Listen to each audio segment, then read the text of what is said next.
Ladies, we're ready. Good morning. Congratulations, when are you due? Good day. Well, welcome to another episode of Good Day. My name is Daniel Bennett. It's great to have you join us. And today, I want to talk to you about a topic that's near and dear to my heart, and this is beauty. I know, on this show, I talk about the things that no one else is willing to talk about. And I know what you're thinking, Daniel. Who are you to talk about beauty? What you have is just a gift from God. It's genetic lottery winning. Anyway, whatever. No, I really do want to talk about this. But first, before I get to this incredibly deep topic, which actually is more deep than I'm making it sound, before we get to this topic, I want to share 5 tips, practical tips, on how to enjoy movies more. Like I said, on this show, I will cover the topics no one else is willing to talk about. Or maybe they just don't see the value in it, but I do.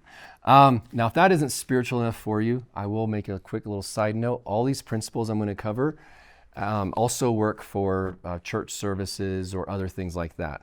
But I want to talk about movies specifically. Now, you probably think I watch movies all the time based on me talking about them a lot. I really don't watch that many. And especially like if in the first 5-10 minutes it doesn't grip me, then I don't have enough free time to watch lots of movies. So I might watch just like 2 or 3 per month or something. But I'm really good at enjoying things, and movies are one of the things that I enjoy. And I like to get the most out of it and really enjoy it thoroughly. And so I'm gonna give you a few tips before we get to this other topic that actually I'm very excited about. So tip number 1 to enjoy movies more is you need to be on the same page if you're watching a movie with somebody else. Okay, this is a big one. Right? What's the goal right now? Because there's different ways to enjoy a movie. Sometimes the goal of a movie is just to joke around with friends and laugh and chat. And if that's the goal, then you got to approach it one way. Or maybe the goal is to just have it on in the background where you're doing other things and it's just kind of in the background. But other times, maybe the goal is to be like truly immersed and truly get everything you can out of it. And so it's important to be on the same page, because if one person is saying, "Oh, I just want to do other things while this movie's playing," and someone else is like, "No, I want to be immersed," it's going to cause some conflict or a less than ideal experience if 2 people have different goals, because they'll be getting in each other's way, right? If one person's like, "Stop talking, I'm trying to watch this," the other person's like, "What's wrong with you? I'm trying to have a good time." And so first one is make sure you're on the same page as the people that you're watching it with. I'll talk about that more in a second. Number 2 is don't worry about impressing other people. And I could talk about this one a lot longer, but every art form has snobs and has gatekeepers. Basically, you're not good enough. Oh, you like that? How embarrassing. That's not actually good. That's not good. That's not worth your time. Things like that. And so don't worry about impressing other people. You know, my favorite movies aren't necessarily the best movies ever made. I don't think they are. I don't pretend they are. They're my favorites. They're the ones that I enjoy the most, right? Once I had a friend, I was telling some friends that I just created a list of my top favorite movies. And one of the guys said, like, "What's your favorite 3?" And so I told him, and I could tell he was disappointed, because he thought it would be, he just got really quiet because he wanted to talk about artsy films, or like which are the most powerful, important, whatever. And mine are just fun ones that I just really enjoy. I mean, that's the thing, is I was like, I'm not trying to impress somebody by the things that I like. I can enjoy artsy movies. I like foreign films, all stuff like that. But my favorites are the ones that stir up in me my favorite emotions, that I have the fondest memories of, that I just enjoy watching the most. And so that's okay. Other people don't have to like what you like, and you don't have to like what other people like. And I'd say don't force people to watch movies they don't like. Right? My wife and I, we don't have the same taste in movies. We have a lot that we like, we both enjoy. But there's a whole lot of movies that I enjoy that she doesn't. And so I don't try to make her watch them. I just watch them without her. It's okay. You don't have to force people to like what you like. And it's okay if someone else doesn't like the ones that you like. You're not trying to impress them. You're just enjoying it. Number 3 is that it doesn't have to be perfect to enjoy it. Right? Some people love to find reasons not to enjoy things. I think that's a really weird way to live life. Whatever it is, whatever hobby, activity, work, anything. It's so counterproductive to go through life finding reasons to complain, finding reasons to not like something, finding reasons why something could have been better, should have been better, things like that. It doesn't have to be perfect. Some people, it's like they're proud of themselves for finding something wrong and a reason not to enjoy something. It's like you're going through life as a critic.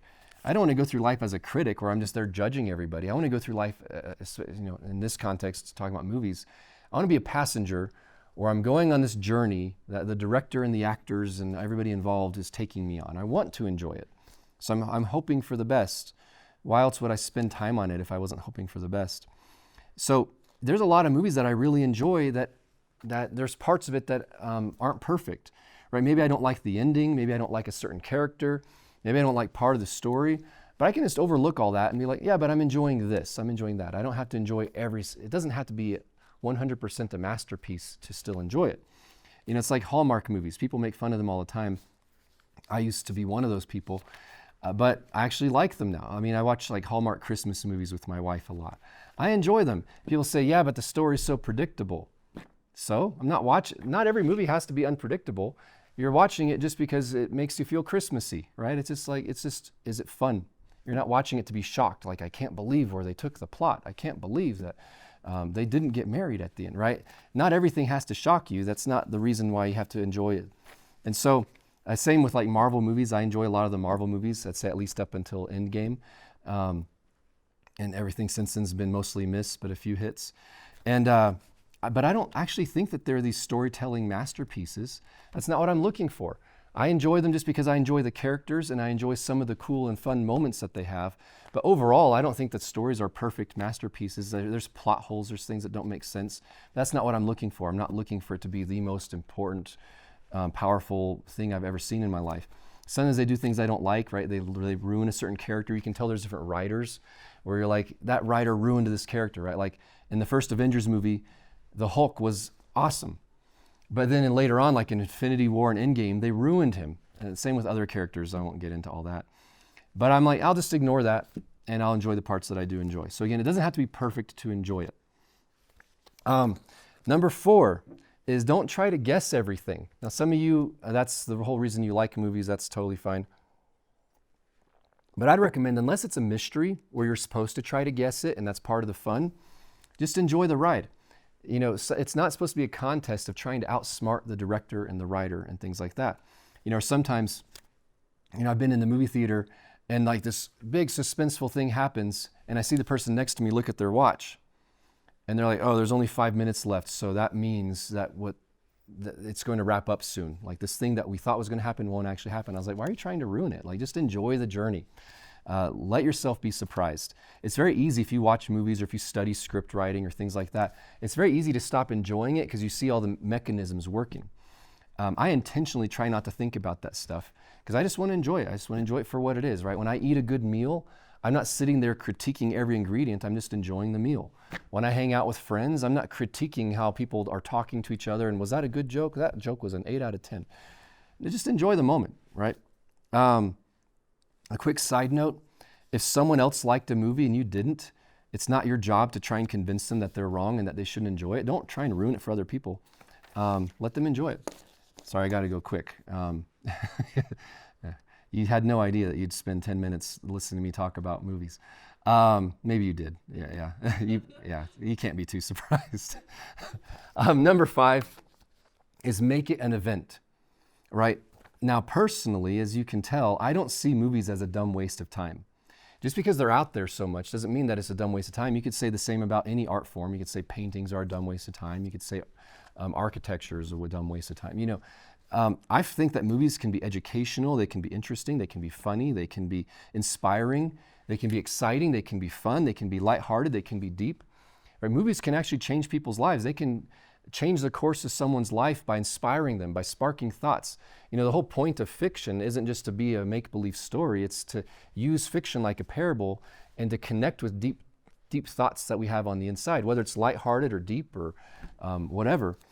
It's connecting with things that are true on the inside already, so they can actually change us. So I do see them as a very valuable thing. I think God is the inventor of stories, the inventor of fun, the inventor of play.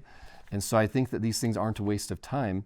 Now, obviously, they can be used in a bad way, right? Just like you can overeat, you can overdo anything. But make it an event, right? If you like to go hiking, you don't just walk out of your house and just start walking. You put a little preparation into it. You get comfortable shoes, you pack water, you might pack some snacks, you might drive to a certain place where you really enjoy hiking. You don't just walk out, right? if you like painting, you don't necessarily just grab any old paintbrush and any paint and any piece of paper, right? You might have a special room, some special equipment. You might turn on music or whatever. And so you put more preparation into it. So same with movies. If you just turn on the TV and continue about your day, it's not as big a deal. You can make things a bigger event than that. Any hobby can be more fun if you prepare a little bit. And so with movies, you might, again, it depends on the goal. If the goal is to just joke around with friends, then get snacks.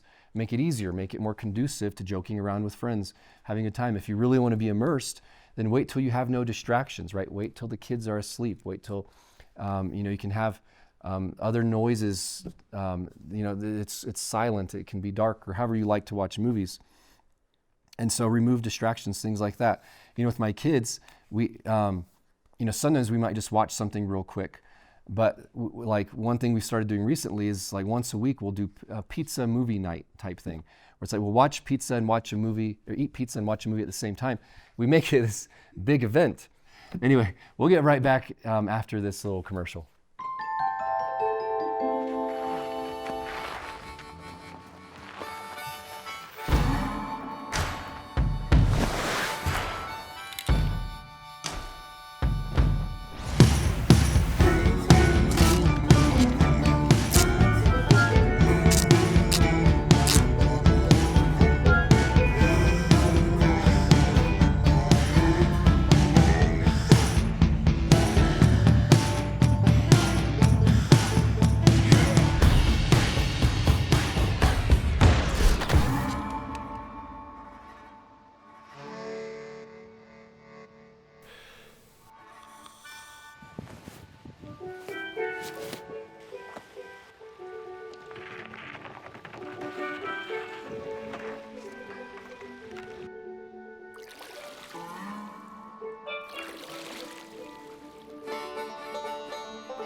Life comes with all kinds of storms.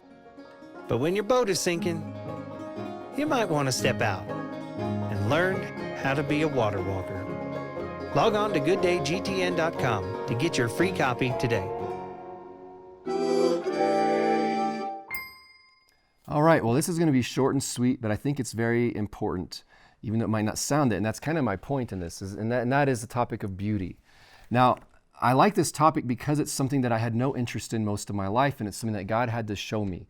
Right? There's certain things that God showed me when I was very young, and I love those topics, but sometimes it's very fascinating to learn about brand new things that I ignored for years and years, and then God showed me the beauty of the topic later on. And so, I never really cared about beauty. I didn't think much about it. It's not that I didn't like beautiful things, right? A sunset, nature, seeing whatever, music, colors, whatever else. Specifically, I'm referring to beauty in people, though. Now, I didn't think it was important. I thought, yeah, we shouldn't look like slobs, but beauty, I just thought it was vanity, right? If you care about it, it's a character flaw. Again, I'm oversimplifying for quickness. But yeah, deep down inside, I really kind of saw it as a character flaw if somebody cared about appearances much. And so, my wife and I, when we were pregnant with our daughter, and she's 7 now, so this was a while ago, but when we were pregnant with her, I used to pray, God, I pray that she has a heart after you. I pray that she has wisdom, that she's creative. I pray that she's full of joy. Pray that she's healthy. And my wife would say, and I pray that she's beautiful. And I'd roll my eyes like, honey, that's not important. And she'd say, well, it is to me, and I'm praying it either way. And so I just was like, oh, that's so shallow. Like I'm trying to focus on these other things. And so I was kind of like, well, that kind of stuff doesn't matter. And this is another area where God said, Daniel, you're wrong.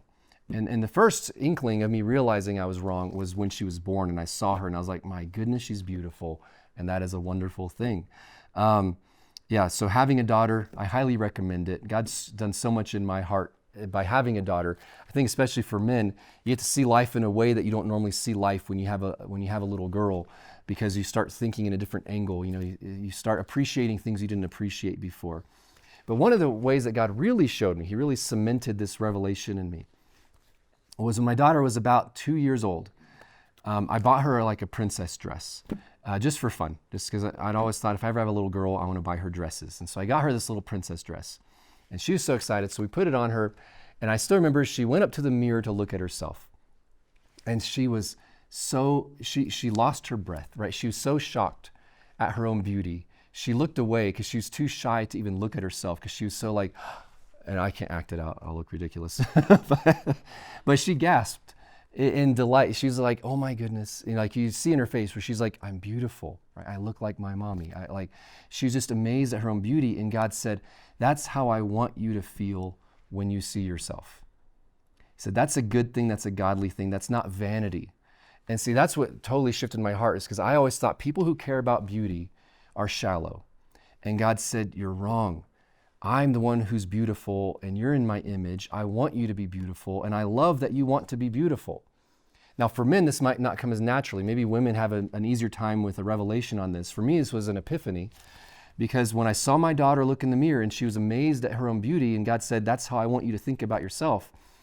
It just changed everything. Where I was like, this isn't shallow. This is important. This isn't frivolous. It's not a character flaw to care about appearances. So that was quite the paradigm shift for me. It was a major change of thought process. I did not value this, and suddenly I realized this is valuable. It is important. It's a good thing. Again, it helped because I see my daughter, and I was so pleased that she was pleased. I was so happy that I gave her this dress that she saw in the mirror, and she's like, I can't believe how beautiful I am. And God said, that's the same heart I have toward you.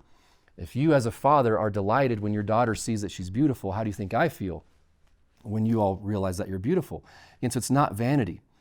See, God cares about beauty. He makes us beautiful. Isaiah 61 verses 1 through 3.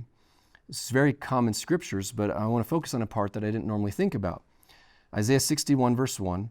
The Spirit of the Lord is upon me, and Jesus read this also, because the Lord has anointed me to preach good tidings to the poor. He has sent me to heal the brokenhearted, to proclaim liberty to the captives, and the opening of the prison to those who are bound, to proclaim the acceptable year of the Lord and the day of vengeance of our God, to comfort all who mourn, to console those who mourn in Zion, to give them beauty for ashes, the oil of joy for mourning, the garment of praise for the spirit of heaviness, that they may be called trees of righteousness, the planting of the Lord, that he may be glorified. So 2 statements in that passage I want to focus on. To give them beauty for ashes. We always talk about he wants to set the captives free. He wants to heal the sick, heal the brokenhearted. Right in that list, to give us beauty where there was no beauty, right? Where beauty had been corrupted. He came to give us beauty again. That's important to God. It was listed right there with healing and salvation. And at the end here it says, that he may be glorified. It glorifies God when we're healed. It glorifies God when we're beautiful. Again, I'm using the word beautiful on purpose because it's so unusual to hear someone talk about something like this, especially a manly man like me, right?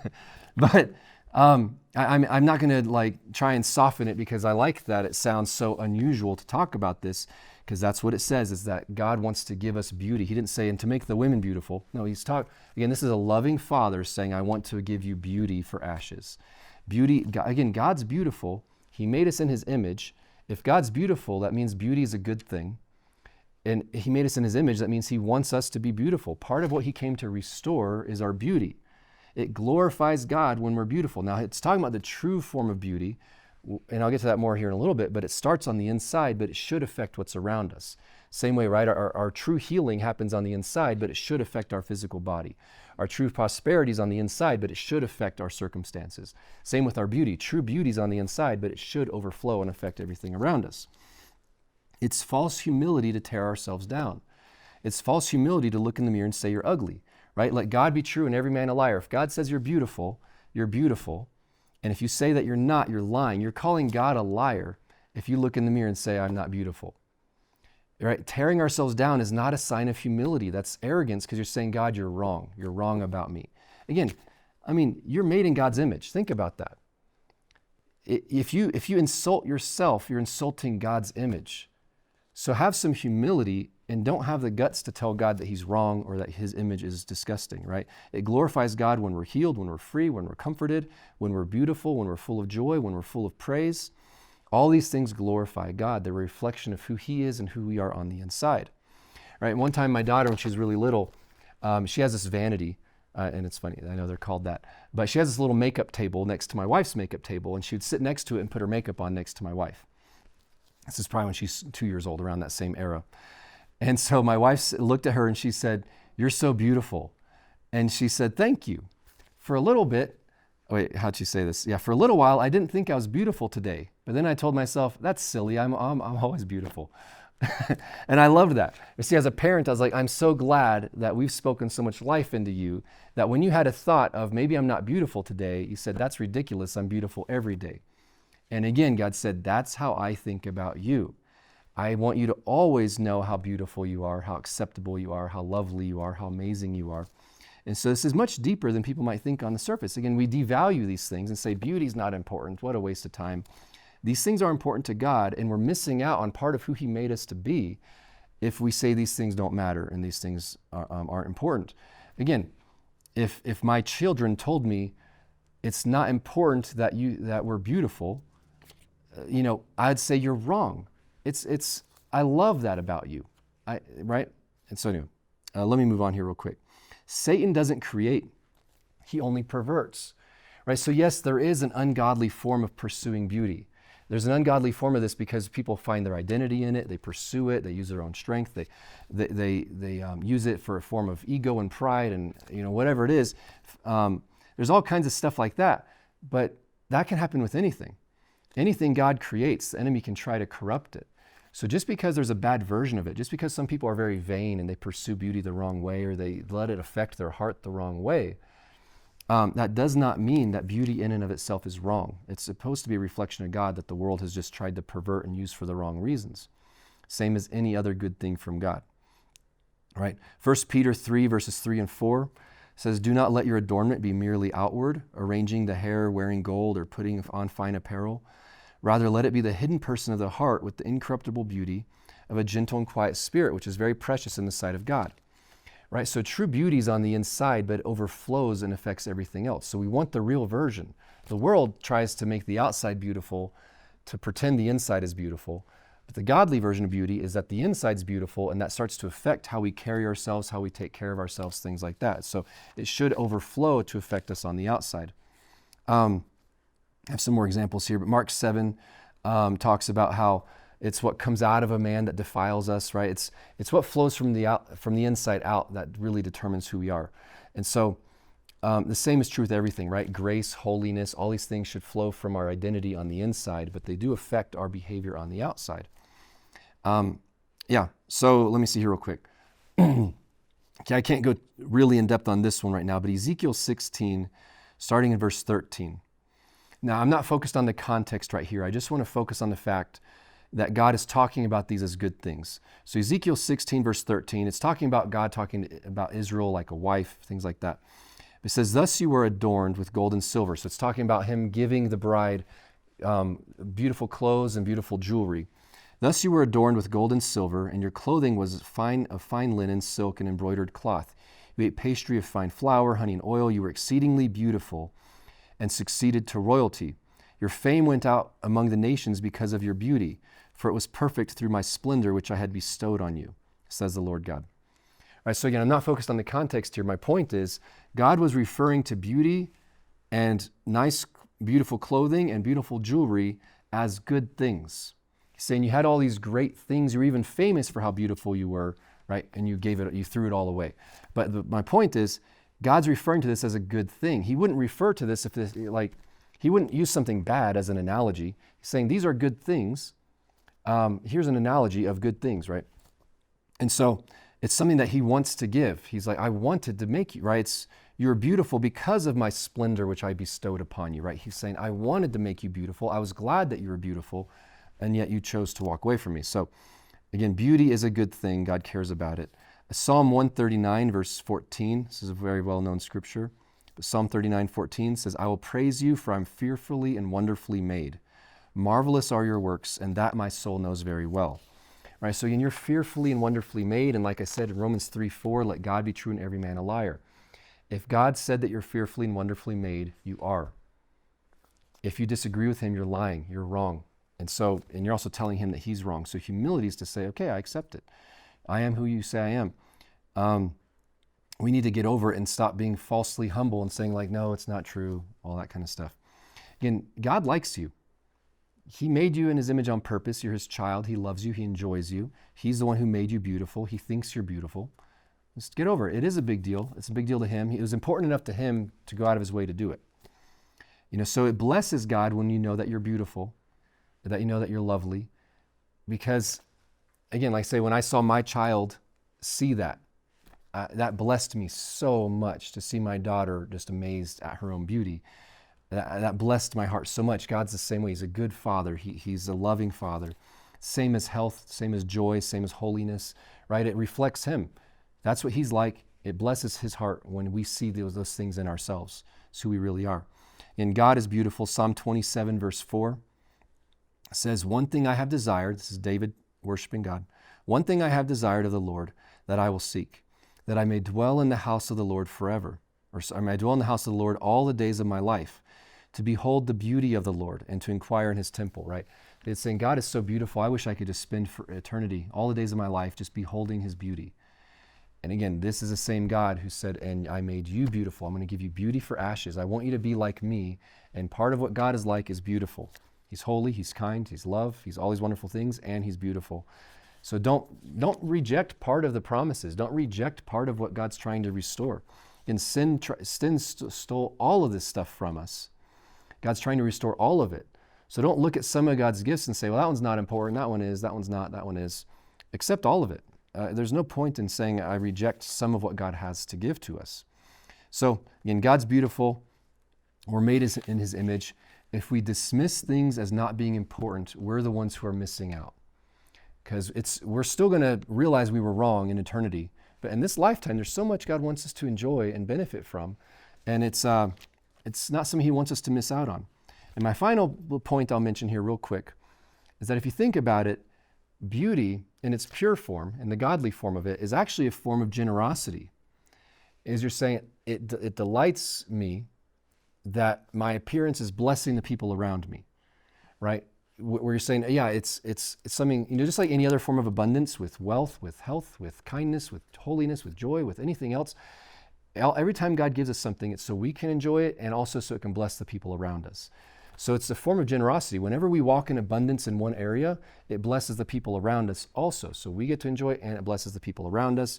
Again, even just on the most simple version, is that if you're beautiful, it's a blessing to your spouse. Now, obviously, I'm using the word beautiful, and in our culture, usually we'll say men are handsome, women are beautiful, stuff like that. Saying in general, though. Even at the most surface level, it's that. But even just across the board, if people are overflowing with kindness and joy and peace and holiness and beauty, it does bless all the people around them. It's awesome to be around people who are thriving, who reflect God's glory, who are a true representation and expression of what's happening inside of them, right? It's very fun to know that something that's inside of you is overflowing and affecting the people around you. And so I know it's an unusual topic. I hope it's helpful, though. And I do think this is important, and I don't think it's frivolous. I don't think it's unimportant. I don't think it's vanity. And so anyway, those are some thoughts I wanted to share with you today. Hope you have a great day, and we'll see you next time.